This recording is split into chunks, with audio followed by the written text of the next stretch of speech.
Kunduz kuni mana ham chiroqlarni ko'ryapmizmi? Bu chirog'imizni ham hozir yana ko'rsataman bu yoqda. Mana ko'rsatgan. Qara.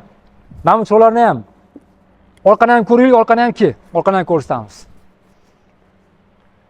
Mana bu liniya chiroqlarni ko'ryapmizmi? Mana shu hamma chiroqni o'chirib qo'yishimiz mumkin kunduz kuni ham. Bizda avto turibdi. Mashina to'liq farqni o'chirib qo'yish shart emas. O'rganib olamiz qanaqa o'chirishni. Ketdik. Xo'p, e'tibor qilyapmiz mana ko'rgan bo'lsak, mashinamizni farasi avto turibdi. Ya'ni kunduz kuni o'zi chiroqni o'chirib, kechqurun qorong'i bo'lgandan keyin o'zi chiroq yonadigan rejim turibdi hozir. Mana e'tibor qilgan bo'lsak, biz oldin chiroqlarimizni yoqib turibdi. Oldindan ham ko'rsatib berishimiz mumkin bo'ladi. Farlar yoqib turibdi. Agarda o'chirib qo'yish uchun mana shu hammasini o'chirib qo'yish bo'ladigan bo'lsa, mana bunday qilib o'chirib qo'ydik. Mana. E'tibor qilyapmizmi? O'chisi buniki ham. Avto turibdi. Lekin avto turibdi mashinamizni har safar o'chirib yoqmaslik uchun mana chiroqimizni hozir kunduz kuni o'chirib tursin deydigan bo'lsa agarda, ba'zi odamlar bor ekan, biz misol uchun kunduz kuni o'chirib tursin faramni otdilar.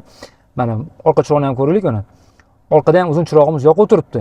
Bu doimiy yoqib turadi. Agar o'chirib qo'ymoqchi bo'lsa agarda, ketdik ko'ramiz. Nastroyga kiramiz. Nastroyga kirganimizda mana svetda освещение turimizda bu mashinamizga e'tiborli bo'laylik. Shunisiga Xitoy tili bo'ladimi, ingliz tili bo'ladimi, rus tili bo'ladimi, ahamiyati yo'q. Hammasini joylashuvi bir xil. O'shaning uchun yana bitta narsa, keyin C11 da ham, C16 da ham bir xil bo'ladi. Bemalol ko'rsak bo'ladi. Mana shuni svet turimiz boshida eng oxirdan bitta oldingisi. Mana shuni chiroqni o'chirib qo'yamiz mana. Bu yerda ham o'chish chirog'imizni. Dinimga gavartin chiroqlarni o'chirib qo'yamiz. O'chirganimizdan keyin bizda mana avto o'zgargani yo'q. Hali ham avto turibdi mana.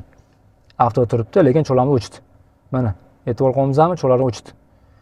Bu ba'zilar misol uchun bilmayman, kimgadir yoqar ekan, kimgadir yoqmas ekan, chiroqlarni o'chirib yurmoqchiman degan odamlar uchun bemalol mashinamizni chiroqlar o'chib turibdi.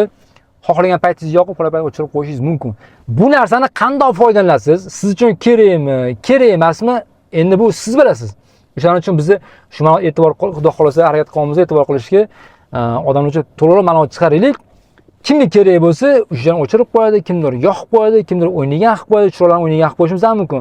Misol uchun siz turgan paytimizda chiroqlarimiz u yoqqa bu yoqqa o'ynab turadi. Uni o'ynagan qilib qo'yishimiz mumkin yoki to'liq o'chirib qo'yishimiz mumkin bo'ladi.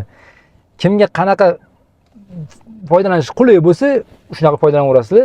Eng glavnisi mashinasini shu narsani borligini, yo'qligini siz uchun kerak emasligini bizga ko'rsatib berishga harakat qilyapmiz.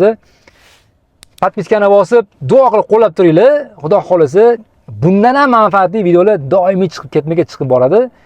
Qo'llab tursanglar bo'ldi. Salomat bo'lasizlar.